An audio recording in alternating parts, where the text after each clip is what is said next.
幽暗中一盏灯，一旦被点亮，就能照破黑暗。你就是陈玉选中的传灯人。原来我一直苦苦追寻的菩提传人，竟然就是我自己。南少林菩提院第4代传人陈阶衣钵。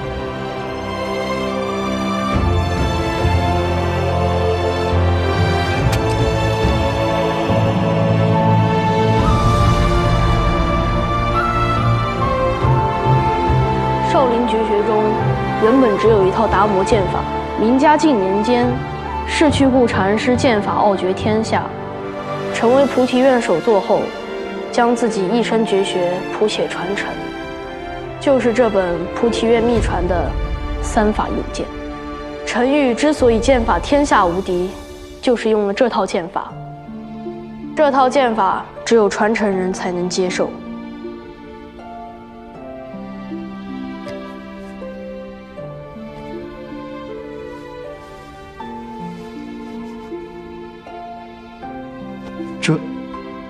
这就是菩提封印。封印不能给他，程玉前辈的遗愿是把封印赠与同盟会，以造福天下苍生。方丈，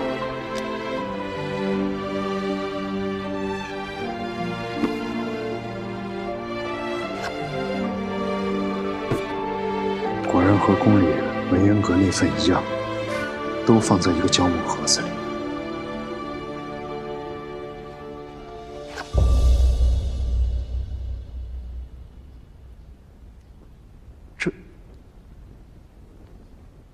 多年前，戒律院首座传人叛变投靠朝廷，将戒律院封印献上。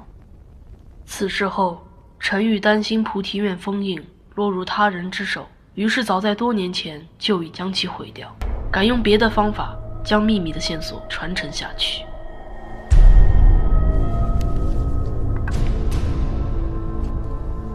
这封信就记录着秘密的线索，你没能说出口令。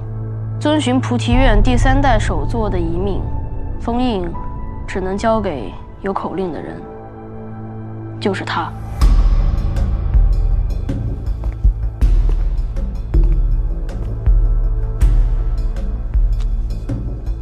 信上的内容是什么，我也不知道，只能你自己看。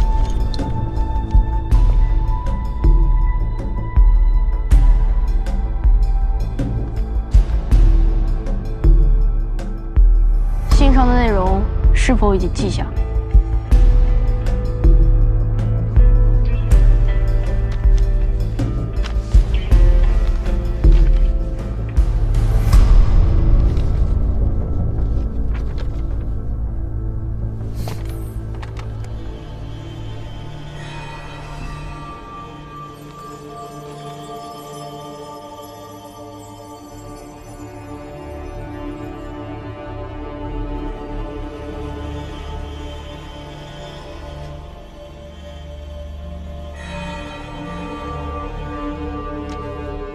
幸好你刚刚忍住没有出手，否则菩提院将再无传人。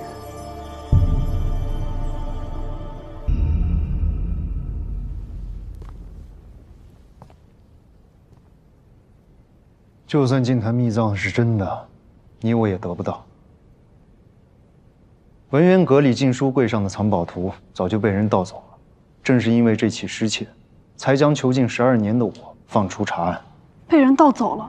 那份戒律封印一直在卓不凡的手中。倘若文渊阁中的戒律院封印没有被盗，你又怎么会有机会重见天日？如若你不一路追查至此，又怎么会知道自己就是菩提传人？就是这些因果交错，才有了今日的相聚。因是能生，果是所生，因果交错，皆有定数。好了，我该说的已经都说了。浮屠寺，你们不用再停留了。我该去哪儿？你是神探，我又不是。多谢方丈。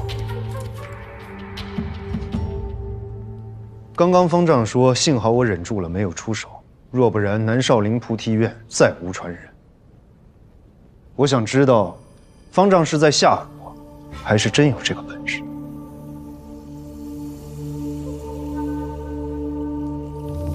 出家人不打诳语。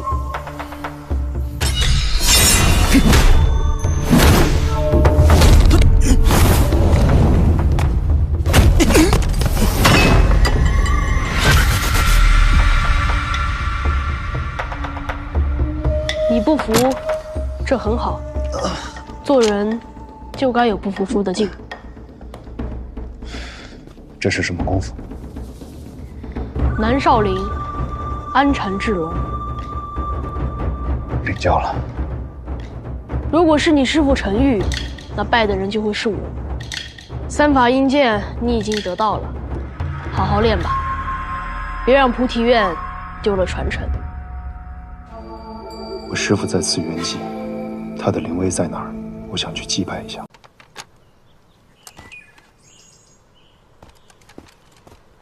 找到净坛秘藏了？哪有那么容易啊？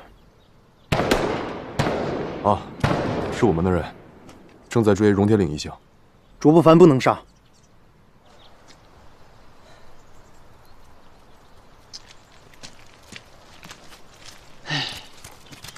怎么样？卓不凡和玉环姐还是跑掉了。哎，为什么卓不凡不能杀？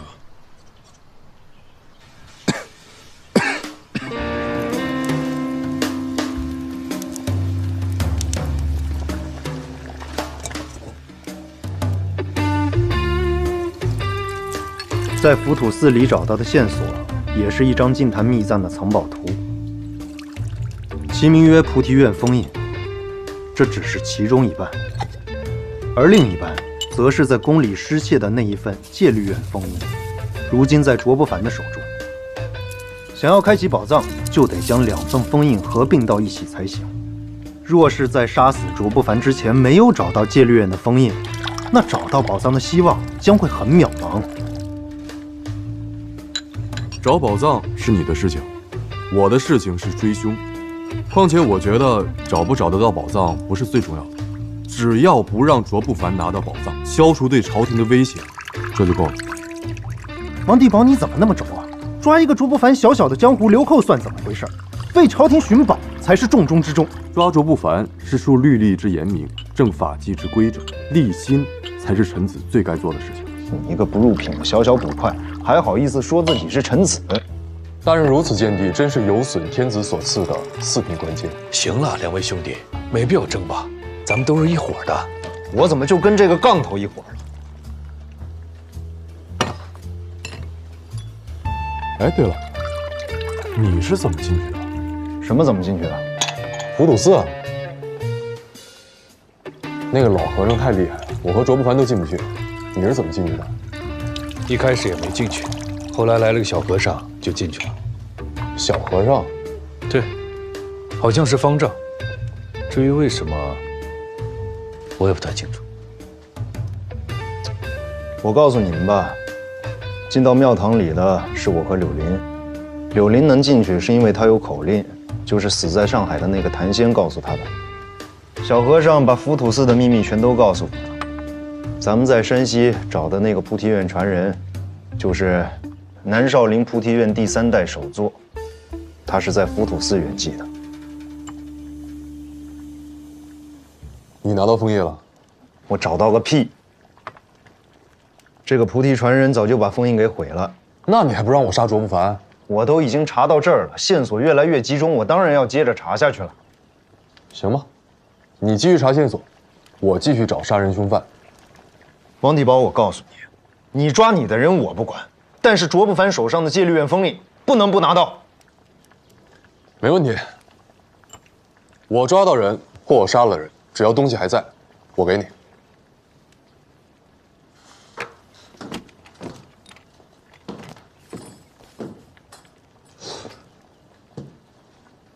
你为什么能进去？那女的有口令，你又没有，你是怎么进去的？40多年前，内务府的侍卫就来浮屠寺探查过，毫无所获。小和尚让我进去，就是为了让我死心，因为这里的秘密一文不值。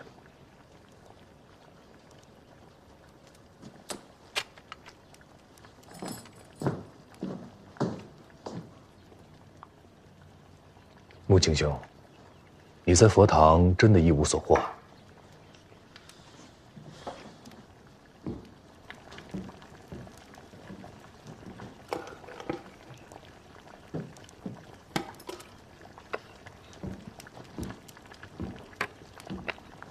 穆景兄果然拿到了。你看看吧，我虽然没有告诉王地宝，但其实说不说都一个样子。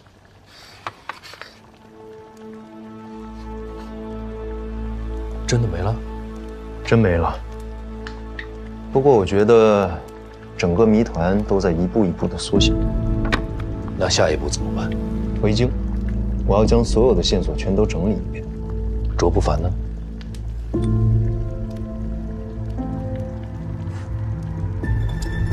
这可能是目前最值得高兴的事情。卓不凡一定会以为这菩提院封印在我的手里，他一定会跟着我们。所以啊，戒律院封印在他手上反而很安全。那个柳玲，要你交到刑部吗？先留着吧，我不确定他还知不知道其他的秘密。好。对了，葛太兄，柳玲的事情先别对外说，他毕竟是一个同盟会的乱党，传出去我怕节外生枝。眼下还是寻宝第一。我明白了。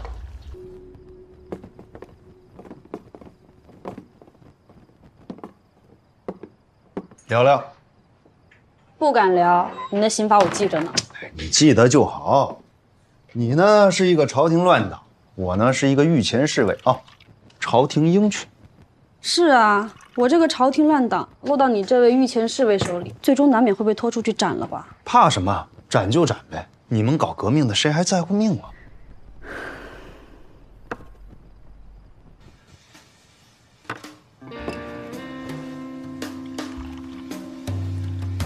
我知道大人，哎，鹰犬，鹰犬。大人不是寻常的鹰犬，大人不想如此对我。就算我不惜命，大人还替我珍惜着呢。但你们同盟会的是真不怕死，真不惜命啊！大人是不是想说，只要我愿意将菩提院封印的秘密说出，大人您立刻就会放我走，还会亲自护送我到码头，给我买好去香港还是南洋的船票，护送我平安离去，还会给我一笔盘缠，当做您的一点心意。可惜啊，都说是革命了，保命哪诱惑得了你呀？再说了，你们革命儿女的命，哪只值这么一点点盘缠啊？你柳玲原本的任务是要保护谭仙，安全地将净坛秘藏交给同盟会。这笔财富是用来干什么？是用来革命的，是用来推翻大清的啊，不对，叫腐朽的清廷。那你怎么可能将这个秘密告诉我一个朝廷鹰犬呢？在浮屠寺里，你我都知道净坛秘藏的情况。戒律院封印在卓不凡手中，光凭一份菩提院的封印，我肯定是无法找到宝藏的。对呀。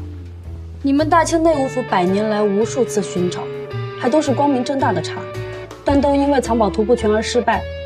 我们同盟会就算有了这半张藏宝图，那也只能偷偷摸摸的找，怕是200年、300年都找不到，还革什么命啊？对，这份藏宝图对于我，对于同盟会来说都毫无意义，不如拿来换条命，换自由。大人是为了我好，我要是为了这么个不值当的东西丢了命，那才真是没为革命做什么贡献。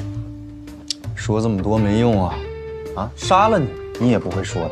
你现在肯定觉得这南少陵首座传人，我的师傅程昱是一个有眼无珠的人，选来选去选了我这么一个朝廷鹰犬去当传承人。大人别这么说自己，我看既然我这么冥顽不灵、尸骨不化，大人得先将我囚禁在身旁了。反正你也不觉得麻烦，你都不在乎，我有什么所谓？为我好啊！我这么一个朝廷乱党落入到别人手中，肯定又要审又要罚的，免不了受折磨。没用，你死都不怕，你还怕什么呀？所以大人没有对任何人说过，其实掌握菩提院封印秘密的人是我，包括大人的手下，包括和大人有合作盟约的北洋。没告诉别人，就是为了守住这个秘密。若是让别人知道了，到时候会有更多的人来盯着你，那个时候让我分神还来不及。所以你放心，你是菩提院传人的事情，我也会守住，尽量不给你添麻烦。跟你这么一个聪明人聊天还真是麻烦啊！我想说的话都被你给说了。你不也把我的话都说了吗？哎，真不能告诉我呀？我真不怕死。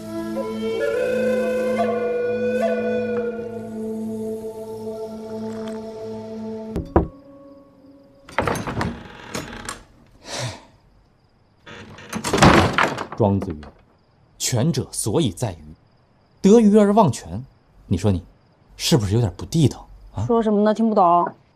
得鱼忘权，就是鸟尽弓藏，兔死狗烹，恩将仇报，翻脸无情，过河拆桥的意思。那你是兔还是狗？是鸟还是桥啊？我是什么不重要，重要的是你，你太不够意思了。没有我，你能找到浮屠寺吗？没有我，你能拿到关键线索吗？这才几天呢，门都不让我进。咱们之前可是在一张床上同睡的，现在倒好，只能隔窗相望。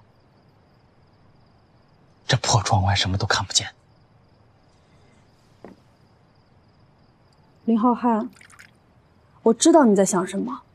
我实话告诉你吧，浮屠寺里根本就没有宝藏。那是铁定的、必然的，宝藏肯定不在那儿。所以你死了心吗？刘小姐，你怕是忘了我是谁了吧？我可是有一双无宝不实的眼睛的。你说出了口令，和门三刀一起进的佛堂，可是出来以后呢，他没把你杀了，也没把你送去大牢。难不成你要跟我说，他被佛法感化了？我可是聪明人的，我可太聪明，我就随便那么一想，哎，我就想明白了。真正在浮屠寺拿到秘密的只有你，门三刀根本什么都不知道。所以咱们从浮屠寺出来以后啊，他还得把你摁在身边，等着你把秘密吐出来，或者带他去下一个地方。所以你现在呀，是彻彻底底的跑不了，你就是门三刀最重要的俘虏。刘小姐，我们一路同行，我的人品你是清楚的。我根本就没有人品，我只认钱。钱和女人，我肯定选钱。所以为了钱，我决定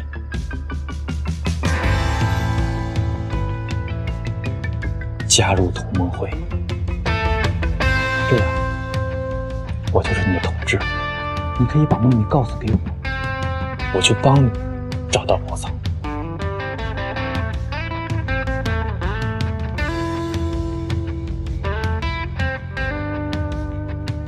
你相信我，你就算不相信我，你也要相信宝藏的力量。我把宝藏找到，我替你交给我们的同志，我们的领袖孙先生。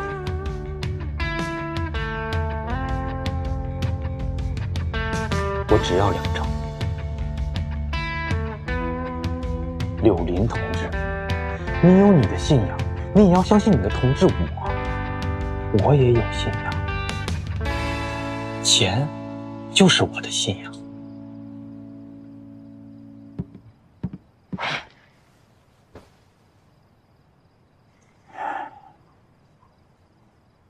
柳林同志，请你坚信，黑暗是暂时的，黑暗终将被黎明打破，曙光终将到来。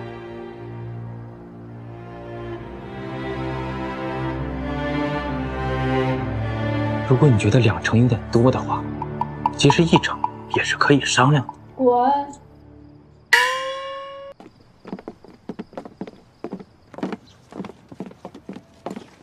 穆青青，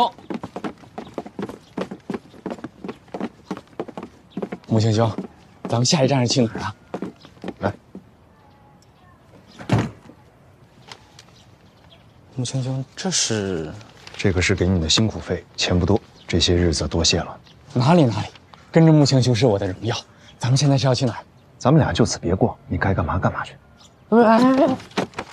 咱们宝藏还没找着呢。宝藏是属于朝廷的，找没找着都跟你没关系，你可以走啊。不，穆青青，你是用得着我的。我也甘愿为大内校犬马之劳。那宝藏未能找到，我心急如焚，这可是为朝廷、为苍生。行了，你该赚钱去啊！有我有名的事情不归你管。这样，改日你去顺天府，我请你吃饭。不，那肯定也是我请。哎，谁请都行，谁请都行。你现在马上给我消失！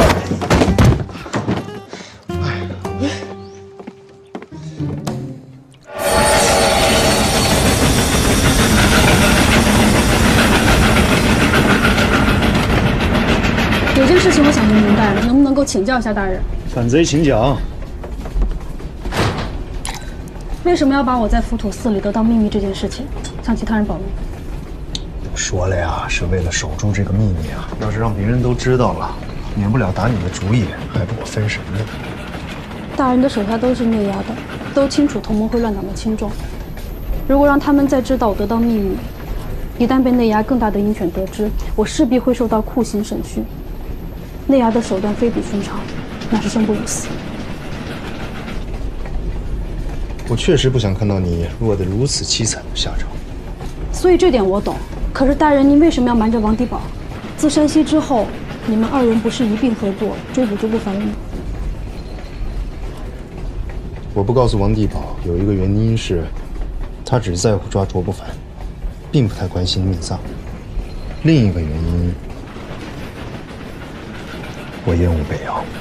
北洋是大清最精锐的军队，大人为何会厌恶？无关其他，只是因为袁世凯。当年戊戌变法失败，跟他背信弃义有莫大的干系。袁世凯变节告密，导致变法失败，光绪遭禁。是啊，一直培养我的统管察太大人被扣上了反贼的帽子，斩首抄家，而我也因此做了12年了。北洋是袁世凯一手栽培出来的，虽说他已下野，但恨无及无。我对北洋无丝毫好感。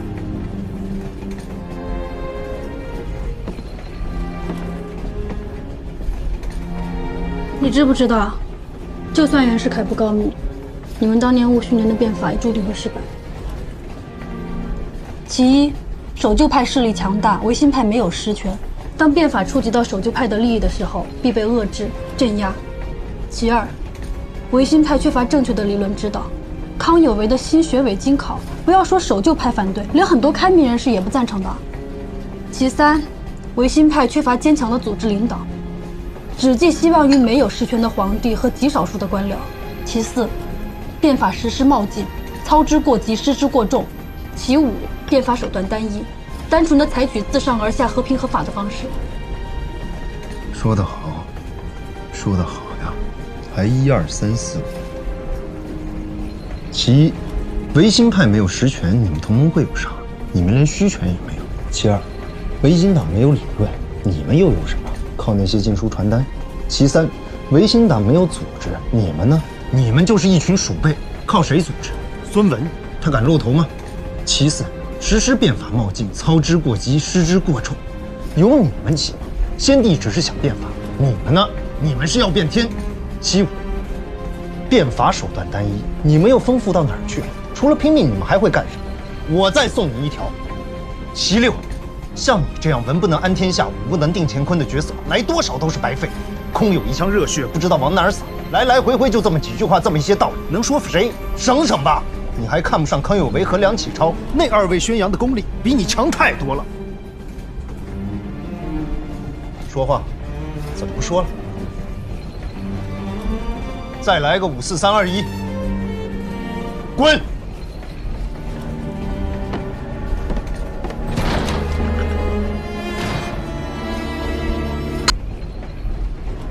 你不想看我的脚，首先给你。干嘛？你那个刑罚使出来吧。又想跟我聊你的革命啊？下回吧，我今天没带刑具。那你先欠着，我先说。你们搞革命的都这么搞笑？我想跟你先分析一下思维。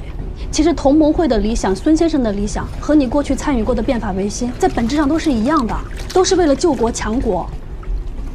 假如当年变法没有失败的话，你不是说变法必然会失败吗？我说假如当年变法成功了，那现在大清已经迎来了再度强盛，不会被列强视为鱼肉，也不会有再想要重建国体的同盟会出现，那孙先生也能踏踏实实当医生去了。但确实世间无假如，正是因为当年变法受到皇族阻挠，没能够推行下去，结果光绪不信，你也不信。但是最不幸的是这个国家和百姓，所以孙先生才放弃当医生，不去给人治病，而给这个国家、这个民族治病啊。你的意思是，同盟会和维新派的想法是一样的？宗旨上是接近的。好，什么一？一根手指啊！你说一次，我拔你一根指甲，你还有9根。真拔？是你自己说先欠着，你还可以接着说。又或者是刚刚那一次我送你了，咱们俩聊聊菩提封印。一根就一根，我还有9根，我加上脚还有19根，还够跟你聊19次。说来说去不都是那些车轱辘话吗？有什么用？你要真觉得手指甲、脚指甲长你身上你难受，你就接着说。刚刚那根也算我送你了，好吧？你还能说20次。你要是送我的话，那我就再多说2句。你还是先听我说2句吧。柳林，你好歹也20好几了吧？看你这细皮嫩肉的样子，家里应该过得不稳吧？你还能去留洋读书，家里应该也不穷吧？我虽然不知道你爹娘是干什么的，但是你爹娘养你供你，肯定希望你活好吃好，将来给家里挣面子，回头嫁一个好人家。可你跑去干什么了？你跑去搞革命了，你的下场会是什么？被我削去了手指甲和脚指甲，回头再把你给砍了。我知道你不怕死，你不怕死是因为你没死过。我估摸着你都没怎么见过死，我见过。我告诉你，我见过之后，我怕，真的怕。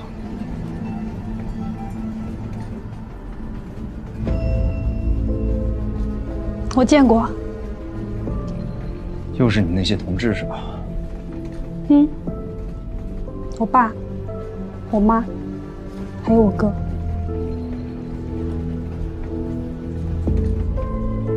其实我们都见过，你的先帝、你的上司，和你一起参与变法的人，还有你师父，他们都是因为变法而死。你会因此害怕变法吗？今天就送这么多，你可以滚了。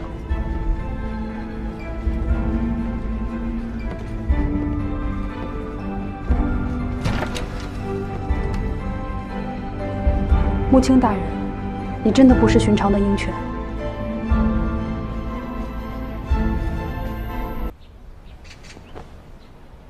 你不是天下第一剑客吗？一个寺庙看门的就能把你打趴下。要是内务府找到了秘藏，你这一趟不等于给人家做了嫁衣吗？王爷训斥够了吗？快给王爷请罪！如果仅凭一封宝图就能找到秘藏，那内务府早在100年之前就找到了，何必等到现在？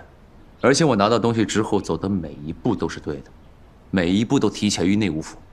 我们找不到，他们也未必找得到。而且我还获得了一个重要线索，就是这宝图一共分3份，缺一不可，并且还需要一份口令。就算我们有了宝图，没有口令，依旧打不开秘藏。现在门三刀手里有一份，我手里有一份，无论是他杀我抢图，还是我杀他夺物，我们都打不开秘藏。所以此时此刻还谈不上谁给谁做嫁衣。至于天下第一剑客，我以前以为我是，但人外有人，天外有天。不过王爷也请放心，我以后依旧会剑苗天下。现在我跟门三刀手里的筹码对等，但只要内务府不放弃追查宝藏，我就有机会、有把握抢他的宝图。但就算拿到了，也无济于事。这第3张宝图线索全无，所以我此次回京就是为了获得更多线索。王爷要是训斥够了，还请王爷好好想想，如何能提供线索，让我再继续查下去。这个你放心，我会找一些线索给你。多谢王爷，多谢王爷恕罪。此次寻宝之旅艰险异常，远超出之前王爷跟我所描述的。我原本笃定可以轻松完成任务，但现在看来将会十分艰难。我也确实没想到，这宝图还有3份。看来此程要比预想的要波折。而如今我门里门徒也损失了很多人，所以我希望王爷能够提高报酬。除了我们之前约定好重建荣天剑派总坛和册封天下第一剑派之外，我还需要得到一些抚恤，来安慰那些死去的门人。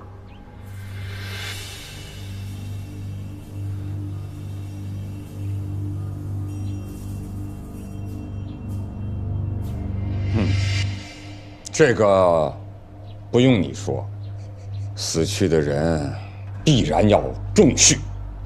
我还需要提前预支一部分报酬。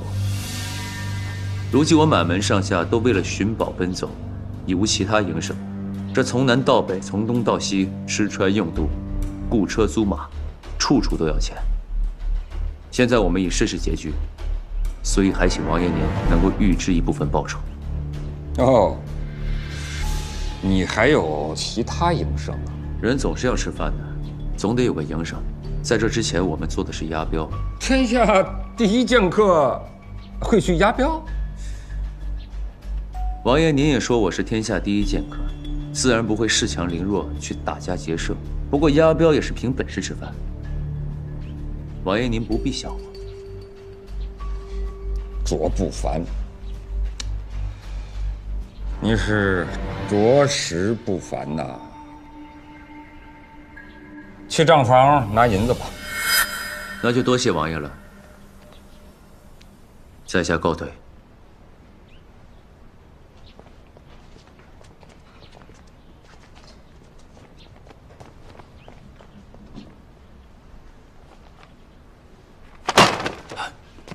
一个不入流的东西，自己的事情没有做好，竟敢坐地起价，让他做点事，死点人又怎么了？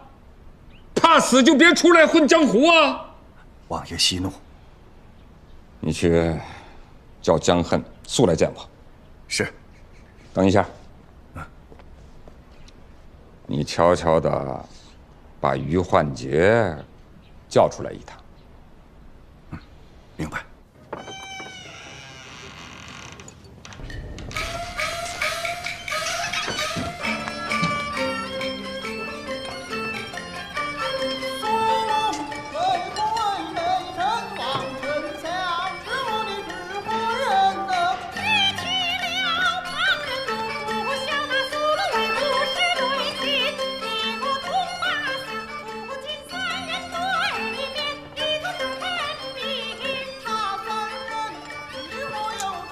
这叫话，走。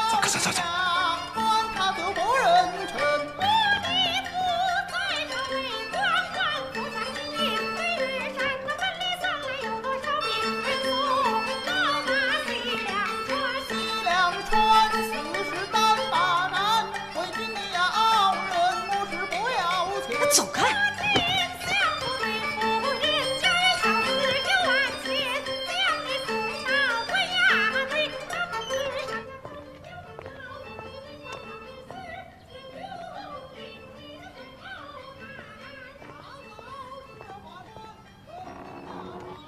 王爷，我把于焕杰带来了。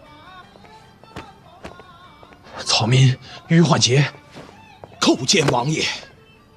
你觉得寻找净坛秘藏，卓不凡有几分把握呀？回王爷，小人觉得应该有6、7分。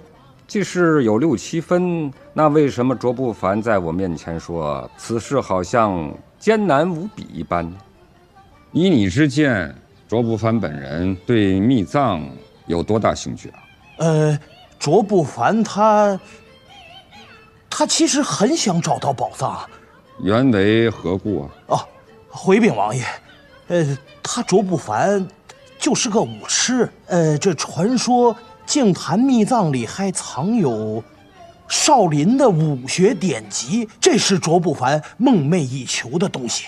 哦，如此说来，他也可以和内务府携手。不敢，不敢，万万不敢！王爷放心，万万不敢。你是不敢，卓不凡未必不敢。假如让你去找，你能有几分把握？哦，回禀王爷，小人如果去的话，应该也有6、7分。你起来吧。谢王爷。若是让你做荣天陵掌门，你愿意不愿意？小人不敢造次。我们换个提问。若是荣天陵掌门之位和3000两黄金让你选，你选哪个呀？回禀王爷，我们荣天岭已经落魄多年了，我们一直都是在过朝不保夕、颠沛流离的日子，哪怕日后重建一个总坛，想必这个日子也不会太好过，所以倒不如有一点钱，活得能舒服一些。你倒是说实话。坐下说话。谢王爷赏赐。知不知道有句话，大人务求利，小人务求名。小人书读得少。大人物掌握资源，容易获利，有了利，可以用钱去买名声。小人物之所以求名，是因为处在劣势，无利可图，只能积累名声，慢慢的用名声去换钱。王爷，醍醐灌顶。荣天岭掌门就是个名，天下第一剑派也只不过是个名。你不选名，选要钱，倒是明白人的选择。大人物的做派啊！哎，小人哪敢称是大人物啊！从今天起，你要直接和我联络，卓不凡所有的行踪做法，都要跟我详细的禀赋。是，谨遵齐亲王之令。那是300两，赏你的。若找到了净坛秘藏，赐你3000两黄金，再赐3品武官参将一职。无论天下哪个门派的掌门，依照律例见了官都得跪，何况是3品大员。于焕杰，哎，只要你对我尽忠，我就会让你名利双收。谢王爷赏赐，谢王爷信任，谢王爷给机会。焕杰肝脑涂地，誓死效忠王爷。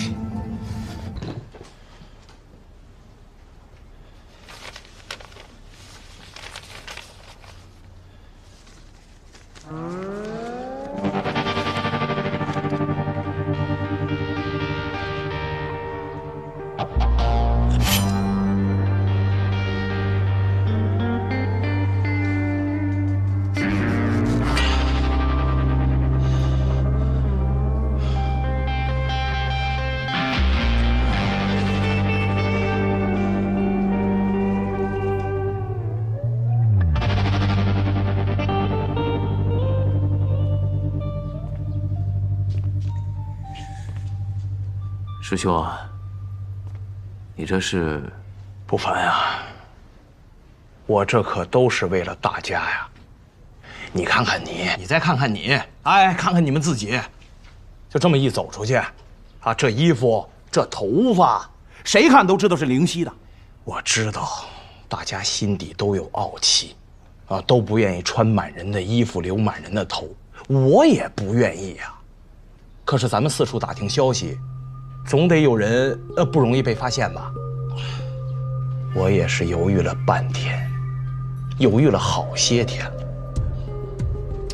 痛下决心，我来做这个小丑，我剃头，我换衣服。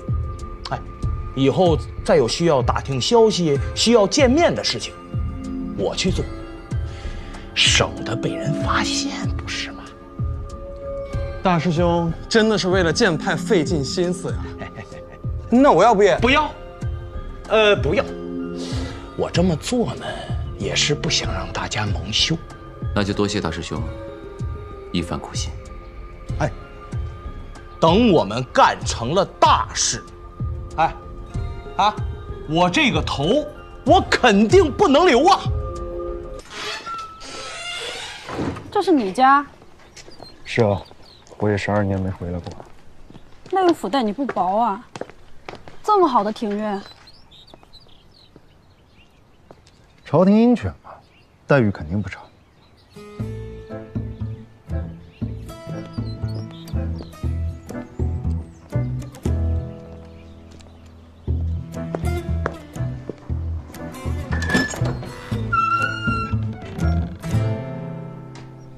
我就住这屋，你屋能够直接看到我这儿。你要是不满意的话，我也可以把你锁在我屋窗户下边。我哪有不满意？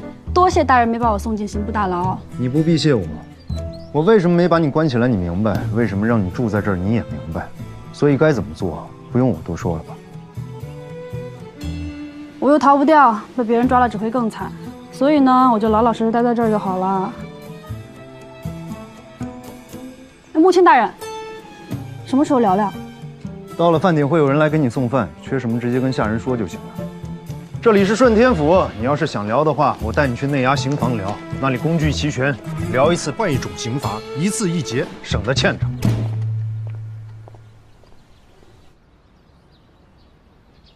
找了上100年，就凭半张图，怎么可能找得到呢？菩提封印里什么也没有，据说藏宝图早就被毁了。菩提传人也不可能这么傻呀！当然不傻。你发现什么没有啊？尚未有所发现。不可能毫无头绪吧？这个暗格的做工比较特殊，我打算从它的出处去查。谭仙的那个保镖怎么处置了？暂且扣押在我身边。按理是要送去刑部，但我怕他还知道更多，而且万一后面能派上用场。只要能为你所用，别的就不用管了。是。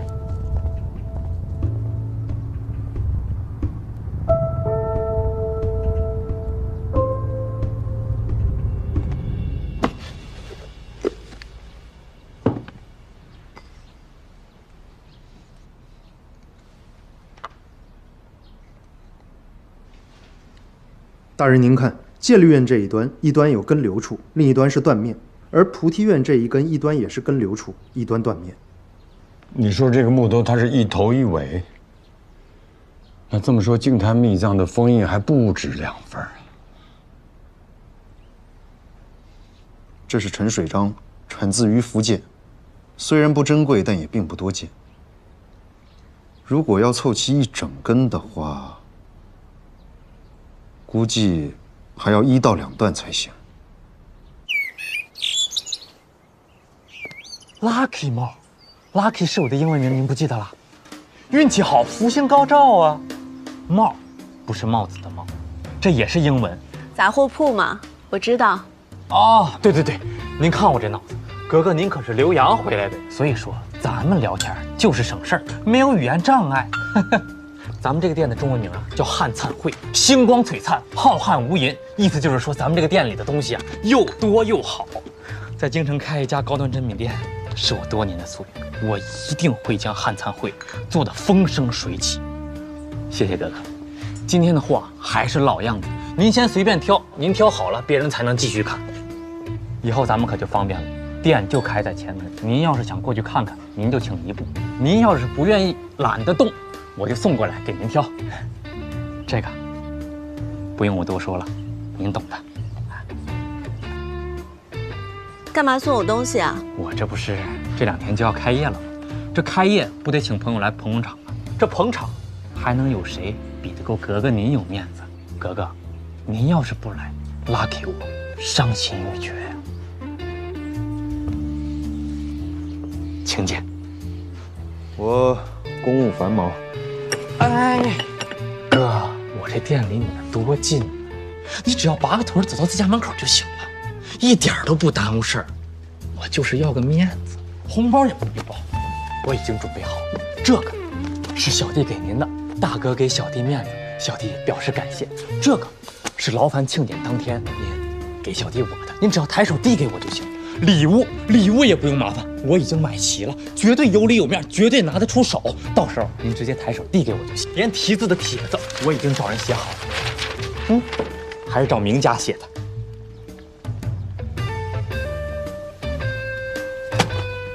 啊，如果落款大内高手你觉得有辱斯文的话，我马上叫他们重新写一个送过来。我告诉你啊，别把我的名字写上去。咱可不是一般的交情，而且这次庆典好多王公贵族的夫人太太都应邀出席的，好多有头有脸的人物也都是要来的。那更不缺我一个。缺，那些都是客户，你是我兄弟呀。而且我的客户也都是有头有脸的，敦王爷家的几个侧福晋，中书大人的夫人和岳母，齐王爷家的乌兰山格格都来。穆青兄，你要是不来，那我真肝肠寸断了。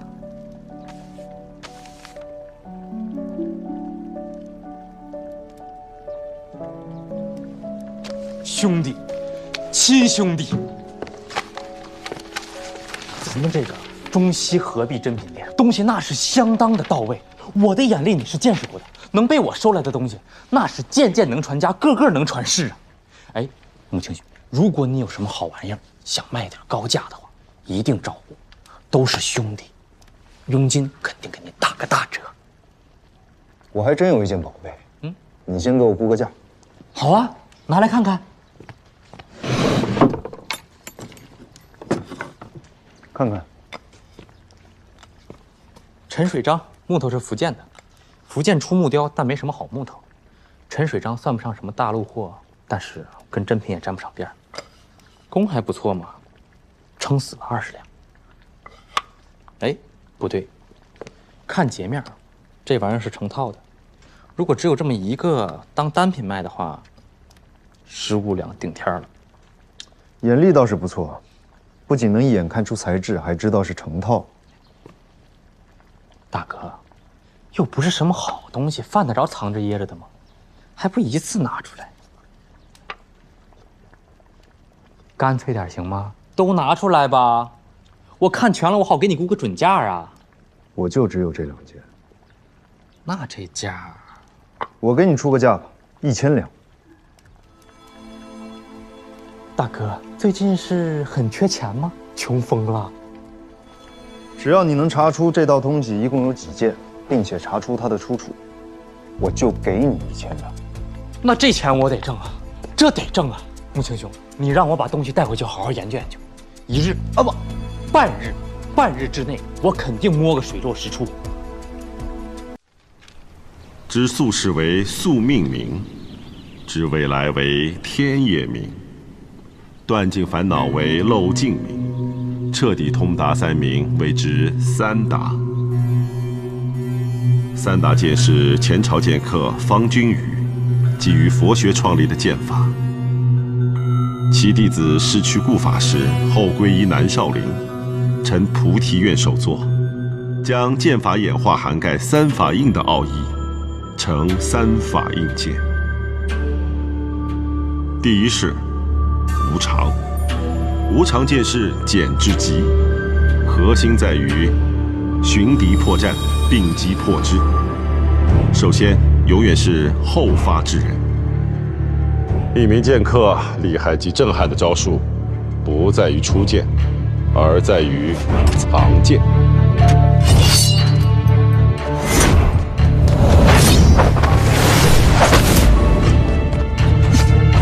尚未出鞘，无人知其刺向何处，也没有人知道其进攻方向，便没有破绽。天下无人能免。抓住其破绽，并急速攻之，战况立现。其次，攻击路径螺旋直线。如何才是攻击速度之极？剑刃于破绽处之距，最短为直线，所以这就决定了无常剑士攻击路径必须直线。在通达两点之间，最快既不是弧，也不是直，而是螺旋直线。因此，无常剑法出动时，手腕做接近整圆的旋转，以螺旋直线的方式行进，实现速度与破坏力的最大化。第二是无我，武学思想源于诸法无我，以单一招式应对，以不变应万变。无我剑士是天下最强的手招。既是防守，就要求有最大的防御面。对于一柄剑，可以看作是一条线，点动成线，线动成面，而圆即是其可以获取最大面积的形。以不断的旋转加强其重力加速度，在防御的同时，将对方的进攻化为反动力。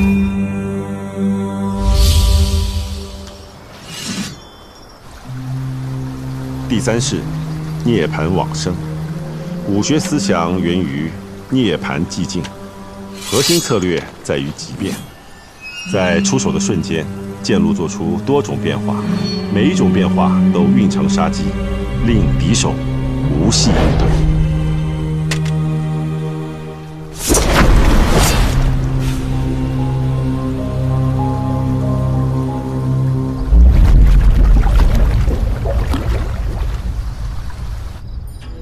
无常剑士其高明之处，在以观念为上，将剑术以微战术方式来运为，学习者略有基础即可，无需修习几年甚至几十年，对体能、内力也无要求。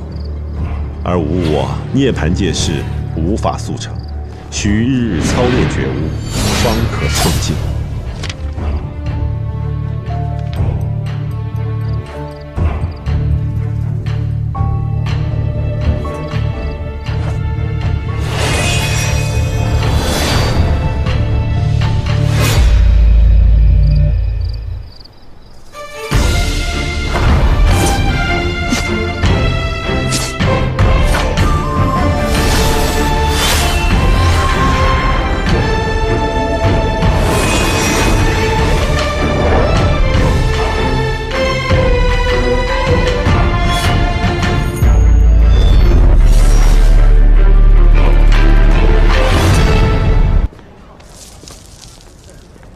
二位爷，您的茶，慢用。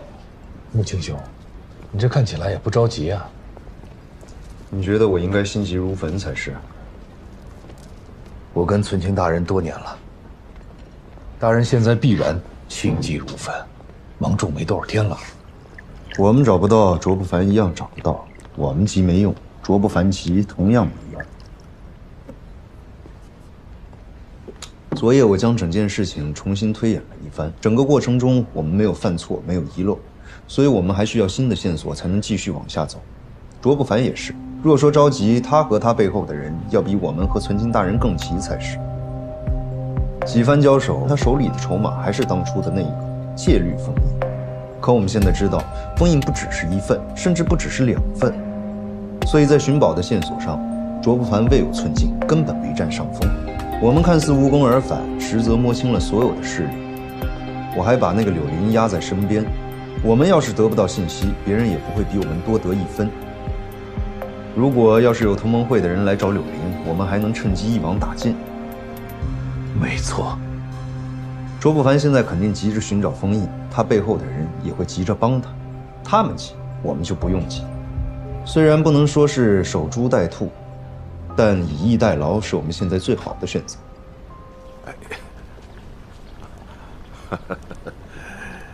哪儿还有什么线索呀？过去的事情，你经历过，内务府寻宝失败后，这事儿就搁下了，记录也是含糊其辞。我就不信了，难道就没有值得再找找的可能？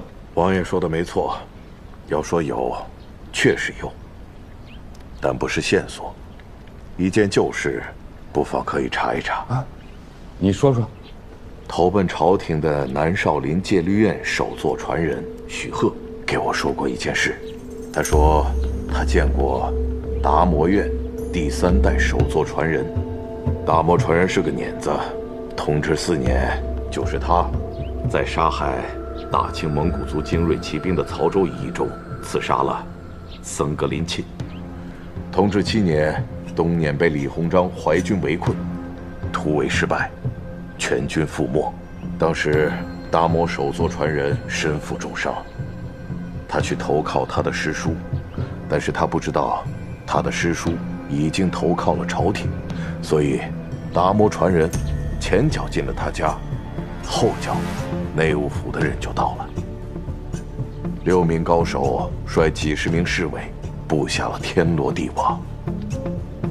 可惜达摩传人功夫太高，那天伏击，他带着伤，依旧负隅顽抗，手刃了便捷的戒律院首座，砍杀侍卫不计，从6名大内高手手下脱身而去。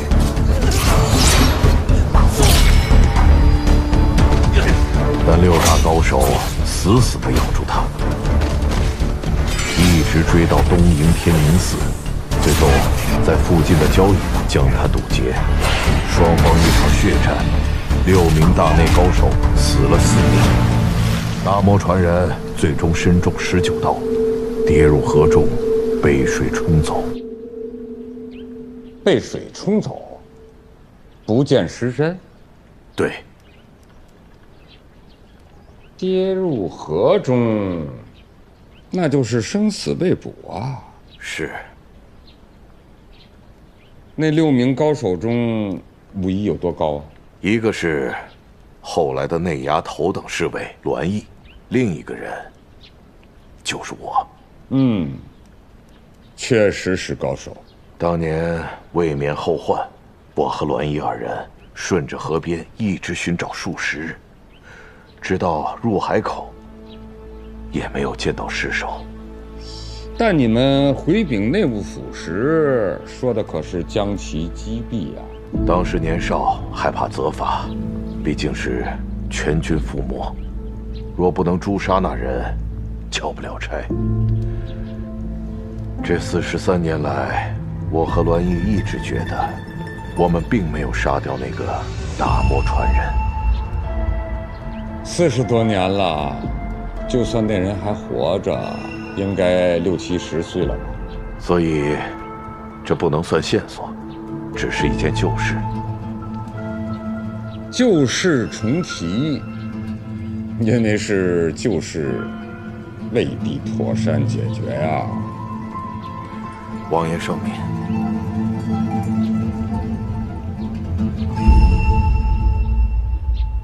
达摩首座，达摩封印。你到天津卫一带去查，此人姓张，倘若还在人世，这个人应该是60、70岁。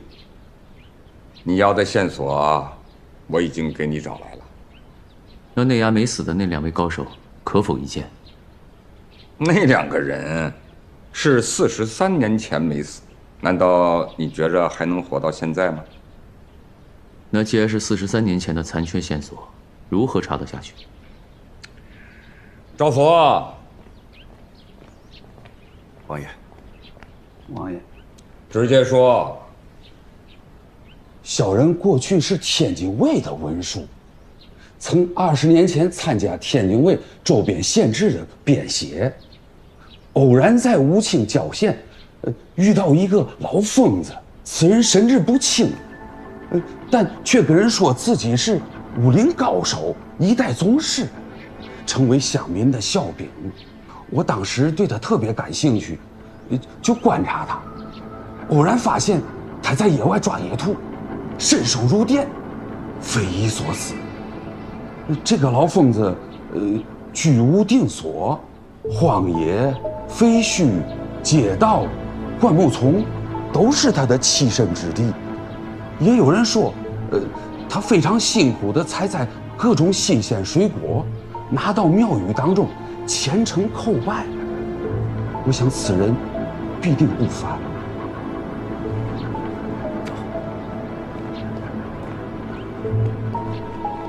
这样的线索，你还觉得残缺吗？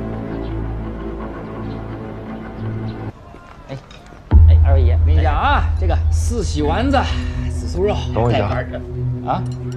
我看到了一位故人。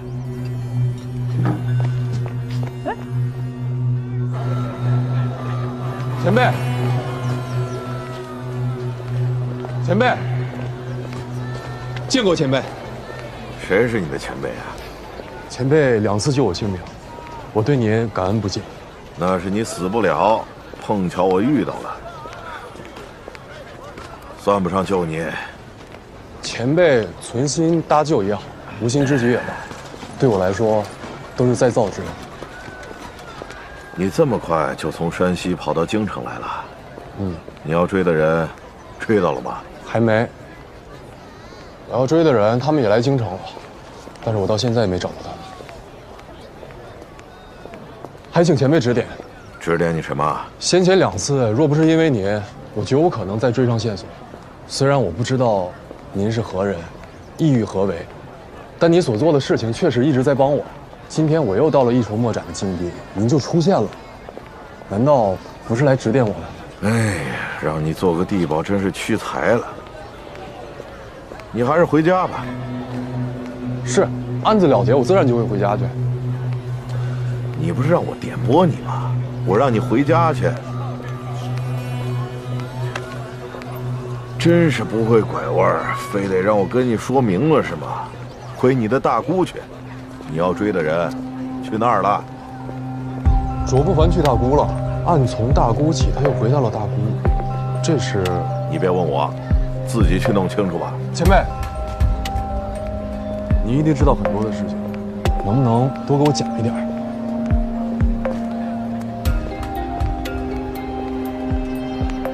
世事茫茫难自料，春愁暗暗独成眠。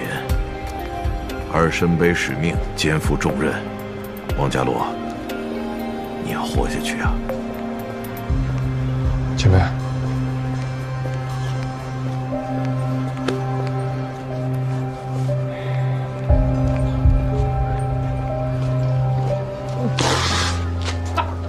他妈的，这豆汁儿啊，真不是人喝的东西啊！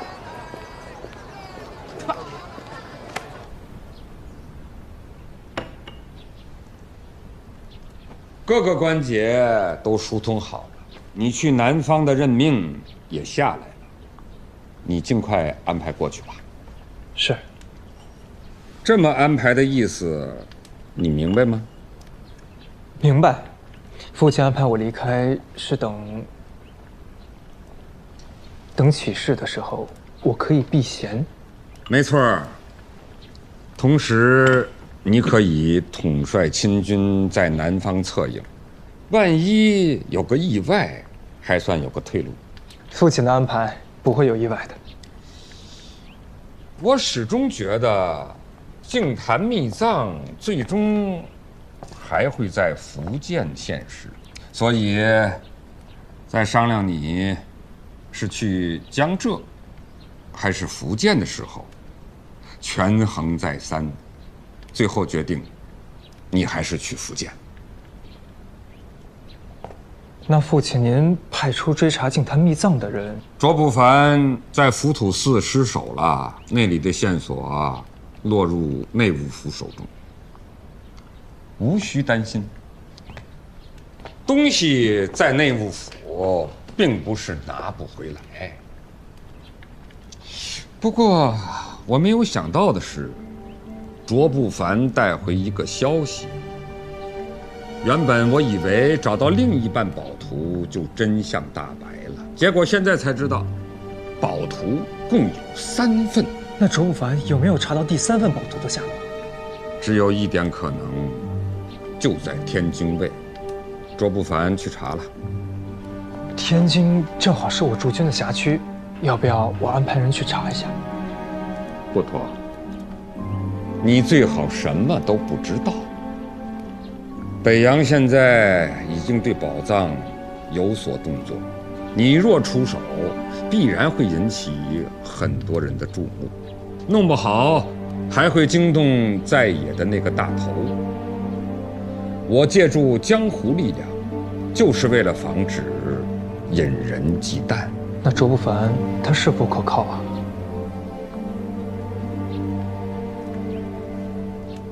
天下没有可靠的人，只有可靠的筹码。你岳父让卓不凡去了天津。是。我知道了，你不用管那边的事情，有人在做。谢谢总，需不需要我暗中派人？不用。密藏的事情有人负责，钟将军无需插手。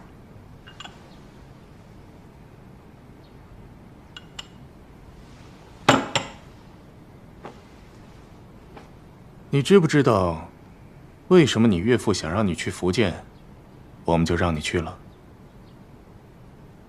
不知。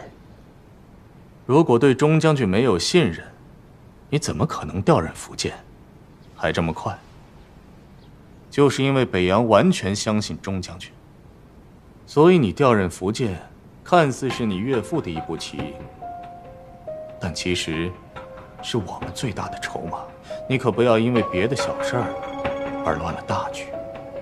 明白，谢先生点拨。门三刀把那个柳林留在了自己的身边，却没有把她送去刑部，那就说明这个女人肯定还掌握着重要的秘密。门三刀不可能一直把她带在身边，他总不能带着她一起进宫吧？你难道想劫走她？这个女人应该不会跟门三刀合作的。你说的有道理。那门三刀带着她，就是因为不得已，他问不出他想要知道的事情。可以试一试我们的迷幻剂。事情到了这一步，或许用它可以问出来。是，那我这就抓紧去安排。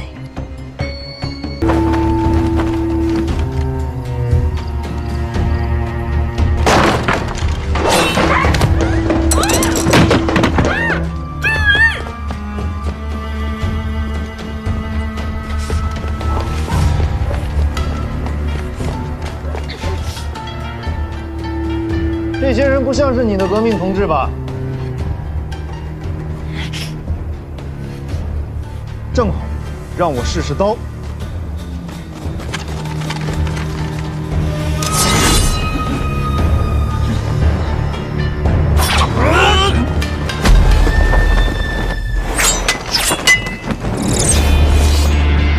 第一式，无常。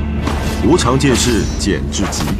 武学思想源于诸行无常，永远是后发制人。剑尚未出鞘，无人知其刺向何处，也没有人知道其进攻方向，便没有破绽，天下无人能免。如何才是攻击速度之极？在通达2点之间，最快极不是弧，也不是直，而是螺旋直线。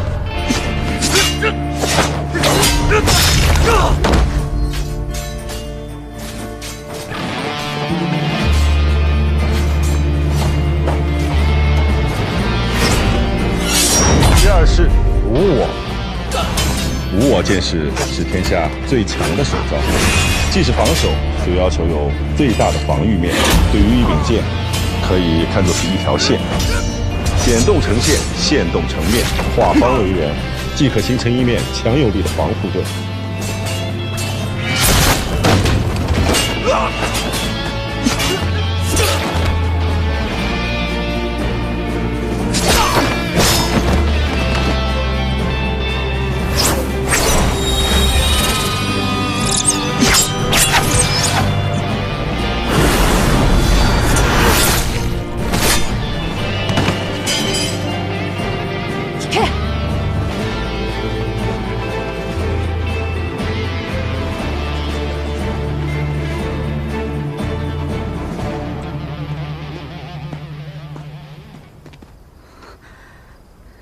这是你继承的菩提园三法印剑吧？不过我用的是刀，难怪没那么厉害。这还不厉害啊？厉害你还能受伤啊？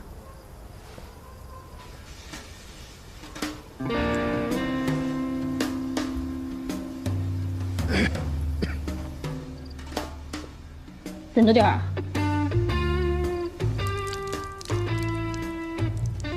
那些都是什么人？想帮你的人多了，荣天陵想，日本人想，北洋说不定也想。肯定不是北洋。要是北洋的话，直接拿枪了，你还能赢得了？那说不定。也不是荣天岭，他们没有那么多人，而且你好像是打不过卓不凡的吧？我跟他并未分出胜负。能用这个的，只能是日本人。你打他们倒是挺厉害啊，他们没有高手是吧？你怎么说话？动！日本人也在找金坛秘藏。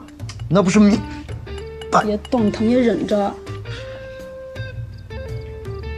那我被日本人抓走，跟被你囚禁起来也没什么区别。区别大了。哦。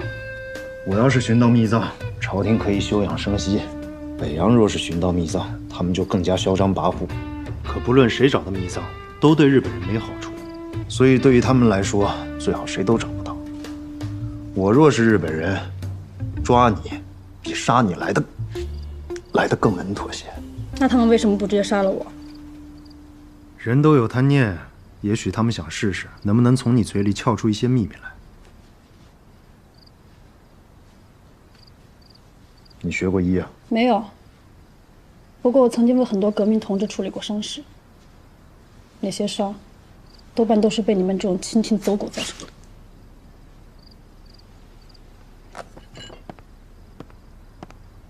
你能不能还叫鹰犬，别叫走狗？走狗也太难听了吧！哎，你们这帮革命者，勇气可嘉，但实在是自不量力，动不动100人甚至几十人就敢去搞起义。大清100年基业，纵然这些年受内忧外患，国力有所不济，那也不是一个流窜海外的孙文能够扭转，区区几个不要命的革命党就能撼动的呀。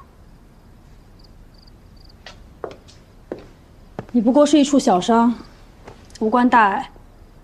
可是如果置之不管，过几天就会感染，就会腐烂。如果依然不管不顾，过不了太久，这条手臂就会废，只能截掉。要是还不去治疗，就会整个人都会因此死掉。孙先生和革命党人发起的一次次起义，看似只是留下了一道微不足道的窗口，可是大清已经不知道该如何去治疗。终有一天，这道伤口会蔓延，会越来越大，最终会致命。这就像我和你的差别，母亲大人。你很厉害，你的强大会令很多人惧怕，但是我从来不怕你，这就是革命的力量。我知道，此时此刻我撼不动你，但是我绝对不会放弃，哪怕把命都搭上，我都要试一试。因为我坚信，自己最终一定能够获胜。这么做图什么呢？难道你愿意看着这个国家和国人在危难之中不愿意施加援手吗？光绪年间为什么有变法？变法受益的是谁？利益受损的又是谁？这几个问题，当年康有为和梁启超也同先帝探讨。变法受益的是国，是民，多少会损害皇族的利益。正是因为如此，悲心不过百日耳。我是满人，虽说我是满人，但我知道，若是现在大清还以家天下君临的体系为系，而不选择立宪的话，最终将会被拖入泥潭的。母亲大人，我说过很多遍了，你不是寻常的鹰犬。其实你心里一直都是认可改变的，你很清楚，现在的青天只是苟延残喘，到这个时候还不愿意放弃一点点利益，眼睁睁要把整个国家带入绝境。这个国家充满希望，但是这个王权已经无药可救了。你要相信孙先生，相信同盟会。我不信。孙文没有兵没有枪，只有你们这些满腔热血没有脑子的神经病。我根本不相信你们同盟会有改天换地的本事。我认可你所想，但我不认可你所为。以卵击石是没有结果的。你们大大小小搞了几十次起义，有哪一次不是完败？哪一次不是全军覆没？你们折腾来折腾去，改变什么了？明智。每一次反抗和斗争都是在开启明智。省了省吧，你们真的成不了事儿。没事，你总有一天会相信的。你知道摄政王载沣也在积极推行立宪吗？而且已经2次改变了预期立宪日程，从宣统9年提前到宣统5年。朝廷不是你想的，都是在维护利益的守旧派，也是有在积极维新自救的人的。皇室立宪，我势必赞同，但我绝不容许你们这些外人企图颠覆朝廷。我对你没有恨意，是因为我知道你们不是为了自己，你们也是为国为民。但你们想的太简单，做的也太极端了。你若是真想为国为民，那就老老实实的，别给朝廷添乱。等载沣王爷尽快扫平内患，早日推动立宪。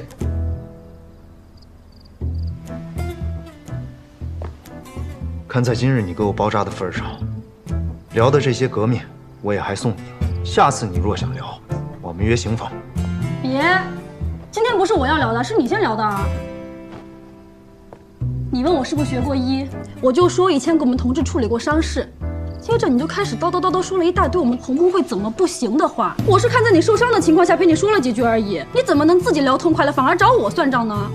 你急什么？我又没说要给你动刑。你说这次送我了，凭什么？你自己想说就说，凭什么记在我账上？好，当我没说过啊。怎么能当你没说呢？你都说了送1次了，说出来的话你还能咽回去？那你要怎样？送我这次我攒着，下次再用。同盟会这斤斤计较的样子，就你们这点气量，还能把天给变了？让路。